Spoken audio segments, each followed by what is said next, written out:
बेटी विवाह गीत। मड़वा के बाँस धइले रोआले हमारा पापा, नैना झरा झरी लोराय, नैना झरा झरी लोराय।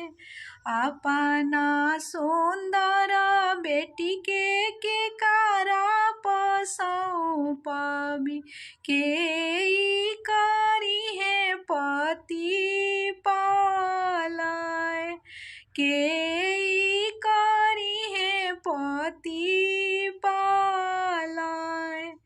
कलशा के ओते ओते बोलाले सुंदर दुल्हा, सुनी ससुर बचन हमारा,